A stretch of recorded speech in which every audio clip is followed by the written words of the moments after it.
gana nawe nuko nkunyuzeho ngo usanga wigaragura mu ivata ryawe.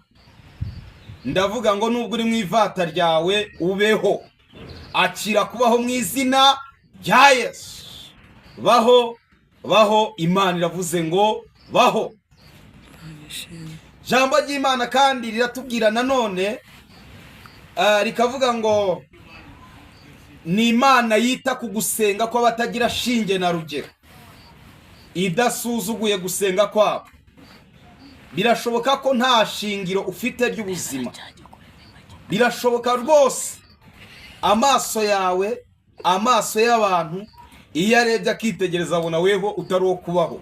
Ariko umva ijambo Imana ivuganye nawe muri aka kanya, iravuze ngo baho, baho mu izina rya Yesu. Turabashimiye bakunzi inshuti z'umusaraba mudahwema kudukurikira. Imbere ya kamera dufite umutumirwa, ni mukuru kandi ni umugabo, arivuga amazina. Ariko mbere yuko yivuga amazina, namwe muri hirya no hino mu gihugu cy'u Rwanda, Kongo, Burundi, Tanzania, Kenya, Uganda ndetse na za Mozambique na Angola na za Zimbabwe, aho hose turabashimiye ko mudukurikirana uko bukeye uko bwije. Rero tugiye mu bihugu byo hirya no hino i Burayi, aho hose mu Leta Zunze Ubumwe za Amerika, mu Bwongereza, mu Bubiligi ndetse no mu Bufaransa, tutibagiwe na Amajyaruguru ya Korea ndetse n'Amajyepfo n'ibindi bihugu. Dufite inshuti zidukurikirana uko bukeye uko bwiza. Rero mbere na mbere murakanda subscribe, mukoreshe na comment, kandi kugira ngo tuzajye twishimira ibyo mutugezaho. Rero turashimira Imana, mukunzi mwiza wemeye kuza kugira ngo utuganirize abakunzi badukurikirana. Imana iguhe umugisha, ni karibu. Murakoze cyane, ndabasuje mu izina rya Yesu. Ibendera ry'Abera TV ndabasuje. Yego. Kandi nishimiye kubana namwe. Nowa TV ndabasuje kandi nishimiye kubana namwe. Imana iduha umugisha. Amazina yanjye nitwa Samson Nzabona Inderera, ndi umugabo, ndubatse, ndi umukristo, ndakijijwe, ndi umugenzi ujya mu ijuru. Suhuje bene data munkurikiye muri abakristo, ariko n'abatari abakristo ntabwo tubaheje, namwe turasuhuje kandi tubifuriza guhindukira mukaba abakristo. Murakoze rero, ndumva mbibwiye. Urakoze cyane, Imana iguhe umugisha. Ariko wivuze igice. Nivuze igice gutera ko numva nivuze. Ufite umugore. Navuze ngo ndi umugabo ndubatse. Ariko ufite umugore n'abana, ntukajye ubitsinda. Ntukajye ubitsinda. Murakoze cyane, sinzi wenda uburyo twumva ikinyarwanda abadukurikiye, ariko namaze gusanga iyo umuntu avuze ngo arubatse abasa naho ari provisoire. Ariko avuze ngo ndi umugabo, mfite umugore n'abana, nteranira aha, ndi umukristo, buryo buhamije. Murakoze cyane.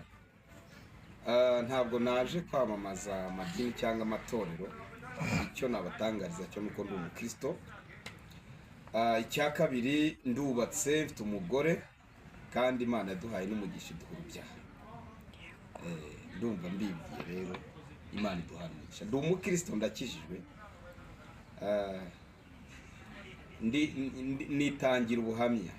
Muririmbyi w'108 niwe wavuze ngo ndi umukristo. Oya, nanjye nabugutangira kuko ndakuzi. Twariganye, twabanye ahantu henshi hatandukanye, no mu butayu hose.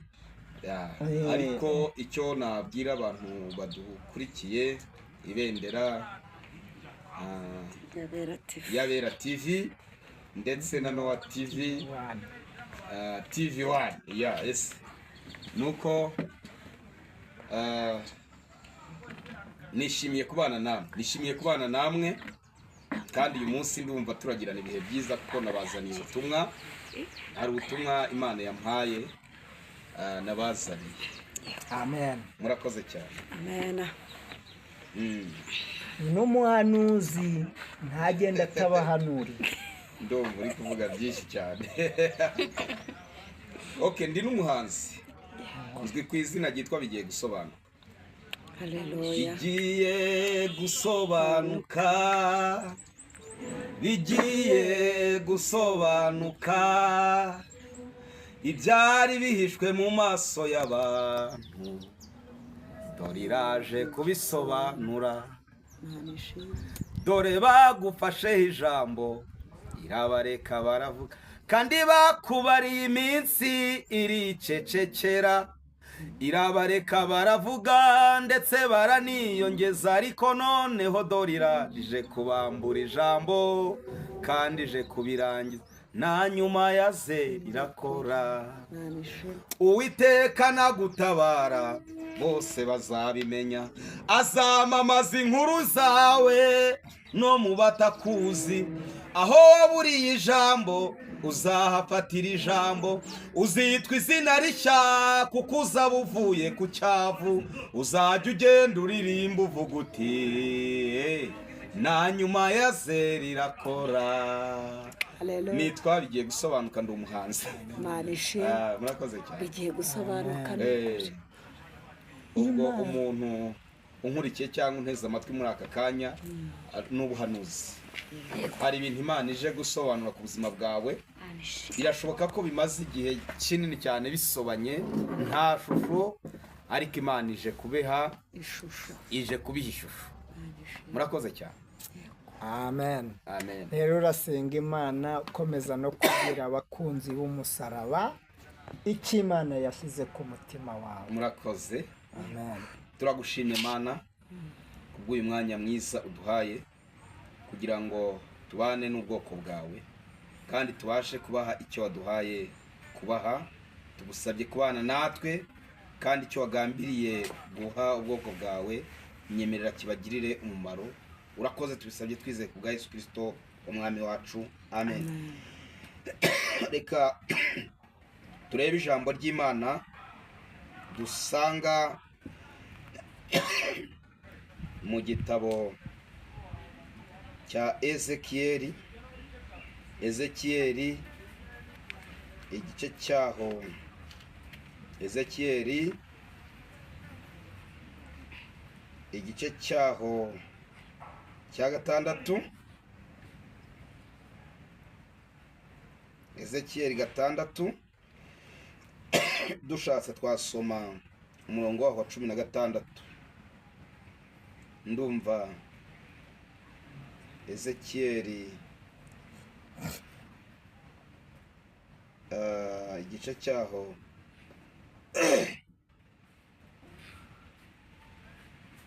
yego, murakoze cyane. Murambabarira, ntabwo ari igice cya gatandatu, ahubwo ni igice cya 16, umurongo wa 16. Kadusome ijambo ry'Imana mu izina rya Yesu. Nzanye message ivuga ngo baho, akira kubaho. Amen. Rimwe na rimwe hari igihe tubaho isi itabishaka ariko tukabaho, tukabaho abantu batabishaka ariko tukabaho. Ndakeka benshi mu bankurikiye muri aka kanya iriba ry'abera, Bendera ry'abera TV na Noah TV 1. Ndakeka benshi mu bankurikiye hari uburyo bwinshi muzi Imana yagiye itanga ubuzima kuri mwe, kandi mu maso y'abantu cyangwa se maso yanyu bitarashobokaga, ariko Imana irabikora. Baho mu izina rya Yesu. Kadusome rero Ezekiyeli 16 umurongo waho 6. Haravuze ngo, nuko nkunyuzeho mbona wigaragura mu ivata ryawe, ndakubwira nti nubwo uri mu ivata ryawe ubeho. Nuko narakubwiye nti nubwo uri mu ivata ryawe ubeho. Ndumva ari ubuhanuzi inyuma y'ubwo naguhaye buvuze ngo bigiye gusobanuka. Hari ubundi Imana izanye nanone buvuze ngo baho. Baho. birashoboka ko amaso yawe akwereka ko utagomba kubaho. Ibyo ureba, ibyo ubona, ibyo ushingiraho bikakwemeza ko utagomba kubaho, ko nta buzima. Ariko Imana itanze ubuzima. Baho mu izina rya Yesu. Imana ishimwe cyane. Haleluya. Ijambo ry'Imana riravuze ngo nuko nkunyuzeho mbona wigaragura mu ivata ryawe. Ndakubwira ngo nubwo uri mu ivata ryawe baho, nuko ubaho. Ndashima Imana ko ijambo ryayo n'ubuzima. Ijambo ry'Imana rirarema. Ijambo ry'Imana riruzuye kugira ngo ryuzuje intungamubiri zose ukeneye muri weho kugira ngo ubeho, kandi ibyangombwa byose byo kukubeshaho biri mu ijambo ry'Imana. Imana ihabwa icyubahiro. Nuko nkunyuzeho. Ndakeka ntabwo hano Imana irimo ivugana n'uyu mwana wavukaga muri uyu muryango w'Umwamori n'umuhetikazi, ahubwo ni weho Imana irimo ivuga. Birashoboka ko kandi unkurikiye urwaye ariko akira ubuzima. Birashoboka ko unkurikiye waburaye ariko akira ubuzima. Birashoboka ko unkurikiye imiryango yaragutaye ariko akira ubuzima. Baho, baho. Uyu ni umwana wavukiye mu buzima navuga ngo bugoranye. Bibiliya ivuze ngo nyina yari umuhetikazi, ise ari Umwamoni. Barahura babyara uyu mwana. Uyu mwana bamaze kumubyara, ntabwo biri igaragaje ko uyu muryango bari kumwe. Ise yamaze kumutera inda aragenda, umugore asigarana inda. Amaze gusigarana abyaye, nawe amaze kubyara, umwana aramureka, aramuta, aramujugunya. Ariko ndashima Imana ko naho amaboko y'abantu yaturekura, amaboko y'Imana araturamira. Ndabizi ko nawe wigeze ubona amaboko y'Imana akuramira. Hari igihe abantu bagutaye, hari igihe abantu bakuvuye, ariko amaboko y'Imana arakuramira, amaboko y'Imana aragufata. Umva itangazo rivuye mu ijuru. Imana iravuze ngo baho. Imana ishimwe. Uyu mwana ngo nyina aramuta. Ntabwo yigeze amubyara ngo amusharire umukungwe we. Ntabwo yigeze amwuhagira. Bibiliya yavuze ngo nta nubwo yamubinze utwahi tw'impija, nta na kimwe yamukoreye. Haleluya. Ariko ndashima Imana ko igitunyuraho. Abantu badusize, Imana ikatunyuraho. Imiryango yadutaye, Imana ikatunyuraho. Imana ishimwe cyane. Ngo nuko Imana imunyura, Imana imutambukaho. Haleluya. Reka mubwire ngo Imana yongeye kukunyuraho, Imana yongeye kugutambukaho, kandi ivuganye nawe ijambo rikomeye ngo baho. Letole bonesa. Birashoboka rwose. Hari impamvu Imana ivuganye nawe iri jambo. Ubu n'ubuhanuzi bwawe muri uyu mwaka wa 2025. Imana iravuze ngo baho. Maboko y'abantu yaragutaye, ariko ijambo rivuye mu ijuru. Imana iravuze ngo baho. Hiri igitubwira kandi iyo usomye mu Kuva igice cyaho cya 2, batubwira inkuru za Mose ngo uyu mwana yaravutse, avuka mu gihe kibi, avuka mu gihe Abaheburayo bari barashyiriweho itegeko ryo kwicirwa abana b'abahungu. Umubyeyi yabyara umwana w'umuhungu bakamwica, ni itegeko Farawo kandi yari yarashyizeho. Ariko ndashima Imana ko muri icyo gihe yatoranije ababyaza beza. Haleluya. Wabitaga Shifura na Puwa irabatoranya, bababyaza beza cyane. Ngo Imana ngo Bibiliya iratubwiye ngo hanyuma muri iki gihe cyari kigoranye, nicyo gihe Mose yavutsemo, ngo nuko ngo nyina amaze kumubyara ngo aramwitegereza, ngo abona n'umwana mwiza, ngo amugirire impuhwe. Haleluya. Ngo arangije ngo aramuhisha, aragerageza kumuhisha. Ariko nubwo yamuhishaga byari bigoye, nubwo yamuhishaga ntabwo byari byoroshye. Ngo amuhisha amezi 3, ngo amaze kumuhisha ngo abonye byanze, aho kugira ngo amujugunye, arati byibuze uyu mwana reka mushyire kure aho atandeba, niyo yazapfa azapfe, byibuze ntari kumurebesha amaso yanjye. Biragoye cyane buriya umubyeyi, ababyeyi munkurikiye nimwe mubizi, ntago umubyeyi ashobora kwemera ko umwana umupfira mu maso. Byibuze yavuga ati agwe kure aho ntamureba. Imana ishimwe cyane. ngo ariko ngo akoresha ubundi buryo ngo aboha akato ngo arangije ngo agahomesha ubushishi niko birivuze ngo aragenda ngo agashyira mu rufunzo ngo ashyiramo uwo mwana ngo amaze gushyiramo uwo mwana niko biri tubwiye ngo aramusiga ngo ariko asiga mushiki wa Mose hafi aho ngo ajye amureba. Ijambo message Imana yampaye ku buzima bwanjye, message ivuze ngo baho nta nzira ariko baho nta buzima ubona ariko baho, niko Imana ivuganye nawe. Haleluya. Bibiri iravuze ngo rero hanyuma uyu mwana ngo nyina ngo ashyiraho mushiki we hafi aho ngo ajye amureberera. Haleluya. Ariko ahantu yari amushyize, reka nkubwire inshuti, hari hagoye mu rufunzo mu mazi aho ngaho, aho haba imvubu, aho haba ingona, aho haba imibu. Ariko byari byamuyobeye. Ntabwo wamwita umubyeyi mubi, do pelesa dobri, byari byamuyobeye. Ariko abuze uko abigenza, nyina abigenza gutyo. Niyo shuwa yari asigaranye yonyine, niyo mahirwe yonyine yabonaga afite. Gusa Imana imuha umugisha. Amen.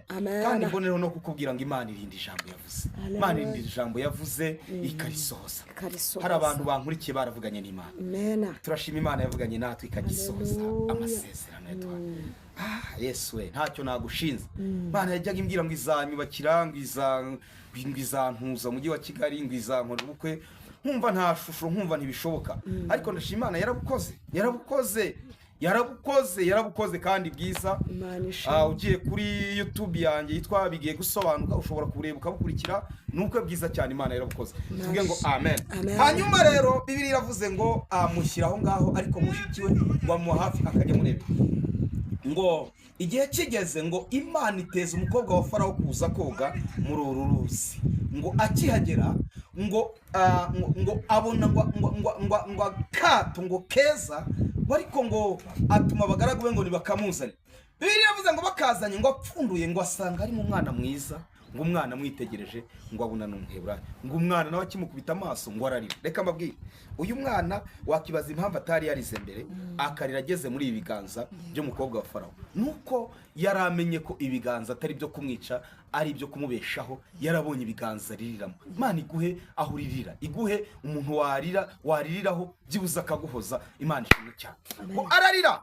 Ntabwo nshaka gutinda cyane kuri iri jambo, ariko Mose abaho batabishaka, yiga amashuri yo muri Egiputa, arya ibiryo byo kwa Farawo. Ngo uri kumwica, mbabwire ngo ni nawe wamubeshe jeho. Imana ishimwe cyane. Baho nta nzira zo kuba, ariko baho mu izina rya Yesu. Reka dusenga Imana, ntabwo dutinda. Ariko message Imana impaye ku buzima bwawe ni message ivuze ngo baho. Urarwaje, ufite inzara, ufite amadeni, nta nzira ubona y'ubuzima, ariko Imana itanze kubaho. Iyo usomye mu Gutegeka kwa 2 igice cya mbere, haravuze ngo umurongo wa mbere umanutse hepfo gatoya, umurongo wa 4 wa 3, haravuze ngo Uwiteka yaravuze ngo igihe mwazengurukiye umusozi kirahagije. Birashoboka ko maze igihe kinini uri mu ntambara, maze igihe kinini uri mu bigeragezo, ariko Imana iravuze ngo baho. Nuko nkunyuzeho mbona wigaragura mu ivata ryawe, ndavuga nti nubwo uri mu ivata ryawe baho. Uyu wavuzweho iri jambo ryaramurinze, rimurinda nta buzima, rimurindira ahantu hagoye. Iri jambo Imana yavuganye nawe riramukurikirana, abaho kugeza igihe yabaye inkumi, kugeza igihe ijambo Imana yavuganiye nawe ryasohoye. Aho mu izina rya Yesu, Mana turagushima. Pele salabonedre edo saibine edo stai. Urakoze Mana kutanza ubuzima ku muntu wese wari unkurikiye. Urakoze. Haleluya. Ababonaga ifu mu maso yabo kuzikuyeho. Urakoze. Ababonaga nta buzima kubahaye ubuzima. Urakoze ko hari ibyuzuye babonaga byarapfuye. Turagushimye, tugukomeye amashyi menshi mu izina rya Yesu. Nowa TV abankurikiye, Imana ibaha umugisha, kandi ibendera ryabera Imana ibaha umugisha. Murakoze cyane, nitubatumira buriya muzagaruka, kandi Imana ibishimire. Turahari. Amen. Amen.